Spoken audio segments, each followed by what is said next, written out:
Hello galerinha, tudo jóia? Meu nome é Anne e sejam bem-vindos para mais um vídeo aqui no canal. Gente, hoje nós vamos falar sobre o terceiro e último vídeo de colorimetria corretiva. E vamos aprender a colocar tudo que a gente aprendeu até agora na prática na hora de escolher nossa tintura.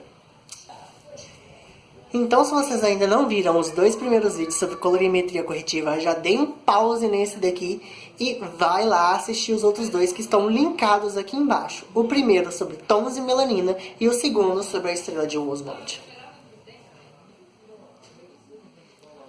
Mas se vocês já assistiram os outros dois vídeos, então deixe o seu joinha aqui embaixo, se inscrevam no canal e vamos agora assistir ao próximo e último passo sobre colorimetria corretiva. Gente, vamos relembrar então com essa tabelinha o que aprendemos no primeiro vídeo. Rapidinho, porque é de suma importância. Aqui estão todos os nossos tons de cabelo, que a gente nasce naturalmente e que a gente quer conseguir, né, através da química. Eles vão de 1 até o 12, que é o preto escuro, né, o preto azulado, até o louro muito claro. E no outro vídeo aprendemos, né, sobre a estrela de Oswald, que está aqui também, né, que é sobre o contraste das cores e como a gente neutraliza um tom ou intensifica. E no vídeo de hoje, então, nós vamos aprender sobre isso, que são a tabelinha de nuance. Geralmente, quando você vai comprar uma tintura, você geralmente pode ver que ela vem, por exemplo, assim, 5.0, que é o castanho claro natural. Aí vocês podem ver também que, às vezes, esse número depois do ponto muda. Por exemplo, 5.1, 5.21... Ou então lá no louro mesmo, que é o caso que eu trouxe aqui muitas vezes pra vocês quando eu fiz as luzes e quando eu clareei meu cabelo. É 11.11. Ou então, como que eu digo, a última que eu usei que foi a 11.21. E como que isso funciona? A gente vai entender isso agora. E então vocês vão aprender. E assim que aprenderem, nunca mais vão comprar tinta errada. Então, galera, o que acontece na tintura? Vamos tirar um pouquinho essa tabela de nuances e vamos entender como que é o funcionamento das tintas. O primeiro número, então, gente, é o tom. O tom puro, por exemplo, de 1 até o 11. Preto, castanho escuro, castanho médio, castanho claro e por aí vai. Aí tem o pontinho. Depois do ponto, entra as nuances, que é o que a gente vai entender hoje. Mas também, depois da nuance, tem uma coisa que é o reflexo. Por exemplo, se ele está, como aqui no exemplo, 5.21, então a gente tem aqui o 5, que é o tom castanho claro, o 2, que é a nuance, que no caso seria o irisado, e o 1, que é o reflexo, que no caso seria o acinzentado. Então a gente vai entender como que funcionam essas nuances e reflexos, para vocês entenderem como que funciona, né, esse procedimento da tintura. Voltamos aqui então com a tabela de reflexos e nuances. Vamos entender então lá no início. Para que serve essa tabelinha de nuances? Para que eu vou colocar? Meu cabelo é natural, então ele é louro, e eu quero colocar ele louro, mas eu quero ele perolado, que é puxado para o irisado, né, arroxeado. Então eu vou lá e vou comprar uma tinta loura com essa nuance arroxeada. Eu gosto do meu cabelo mais acinzentado, eu gosto do castanho claro, mas eu não quero ele amarronzado, eu quero ele mais fechado, mais puxado por cinza.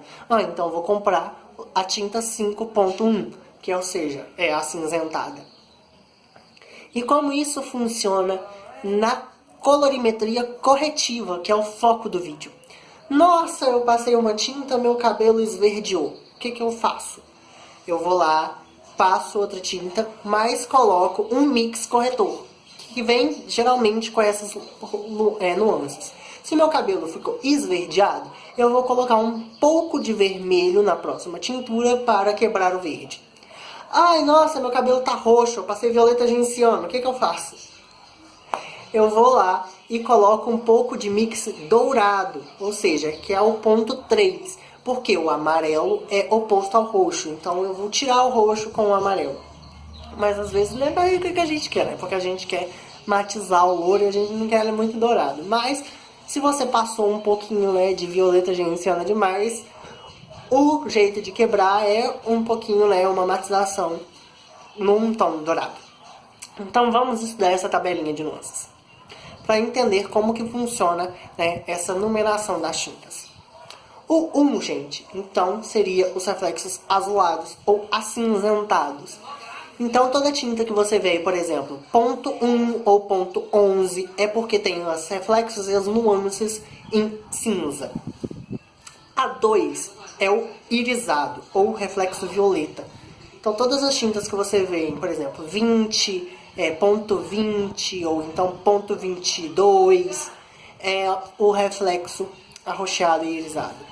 Por exemplo, a minha primeira vez que eu fiz luzes, gente, como meu cabelo ainda estava bem escuro, eu não queria puxar ele pro cinza, eu queria deixar ele mais nesse tom perolado, com leves reflexos acinzentados. Então a minha primeira tintura, se vocês não se lembram, eu usei uma que foi a 11.21, porque eu queria a nuance irisada, mas uns reflexos acinzentados. E foi assim que eu escolhi minha tinta.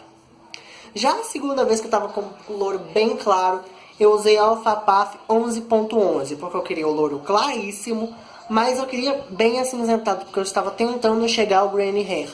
Então eu queria já que ele puxasse pro cinza. Por isso eu usei a 11.11, ou seja, uma tinta que tinha o reflexo e a nuance cinza. O 3, então, gente, vem para o nosso reflexo dourado. O 4, o reflexo acopriado. O 5, a caju, que é aquele laranja mais escuro. O 6, vermelho. E os ponto 7 são os tons esverdeados. Porém, tem um problema nas nuances, quando a gente trabalha com nuances. Principalmente quando o nosso cabelo é descolorido de pó, né, gente? De água oxigenada e tal, e pó descolorante. Porque quando a tinta ela não vem pura, por exemplo, quando ela não vem 5.0, ela vem com um tom ou um reflexo ou uma nuance, o que acontece? Ela fica mais propícia a desbotar. Por causa dos efeitos, né, da água oxigenada e tal, ela gruda menos no cabelo, então ela é muito usada para correção, mas ela não tem essa forte pigmentação. Por exemplo, quando eu escureci meu cabelo, eu usei a tinta 1.11, que era o preto ocre ou preto ônix, porque é um preto mais acinzentado, ele puxa mais para esse tom opaco. Porém, eu já pintei o cabelo já faz um tempo e ele está meio que descolorindo, vocês podem ver que ele já está puxando para um castanho. E por que eu fiz isso? O meu cabelo é louro, se eu passasse castanho, ele ia descolorir para tons mais avermelhados e acobreados. Porque vermelho com amarelo é laranja. Lembra do outro vídeo? Então eu passei preto, mas com uma nuance acinzentada, exatamente para ele desbotar um pouco e vir para esse tom mais assim, puxado para o castanho. Como vocês verem aqui onde bate a luz, ele está puxando para um castanho escuro natural, que é a cor do meu cabelo. O meu cabelo, a raiz do meu cabelo, ele é castanho escuro, puxado um pouquinho assim pro vermelho, entendeu? Pro acaju. Ele tem uns reflexos avermelhados. Então, se eu tivesse passado castanho escuro, por exemplo, na hora que eu tivesse pintado ia ficar ok. Mas na hora que ele começasse a desbotar e minha raiz começasse a crescer, ia dar diferença. Porque as pontas iam estar mais claras. E no caso eu usei o preto, então nesse tom de ocre, né, no acinzentado, para quando ele quebrasse, né, porque todo o cabelo, depois de descoloração, ele desbota. Então com o tempo ele está desbotando, mas ficando mais parecido com a minha cor natural. Isso, gente, vem de um tanto de estudo de tons e subtons e nuances e reflexos para a gente conseguir a nossa cor almejada. Então, às vezes, a gente olha a caixinha e acha que vai sair aquela cor. Muito difícil, porque cada cabelo é um caso, cada um tem uma história de química, ou cada um tá num tom, tem uma escala de melanina diferente. Então, tudo isso influencia. Os opostos, que é o que a gente aprendeu com a Estrela de Oswald, como aplicar esses opostos através de nuances e como que também o nosso cabelo natural funciona. Qual que é o tom dele, qual que é a melanina, né, presente nele.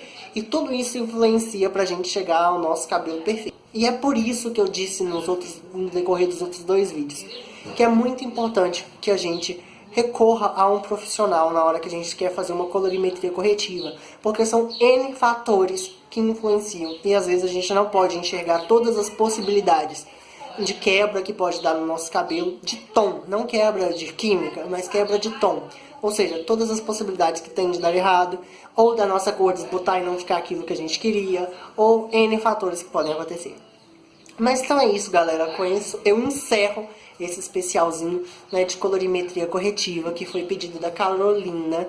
Então muito obrigado, Carol, por ter solicitado esse vídeo, porque me fez aprender até um pouco mais de colorimetria corretiva do que eu sabia para poder passar aqui para vocês.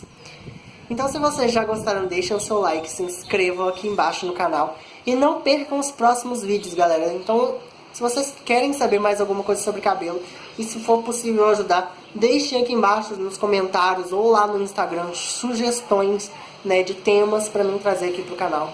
E se for possível eu vou trazer com toda boa vontade, todo amor e carinho que é o que eu tenho por vocês. Então é isso, galera. Até os próximos vídeos.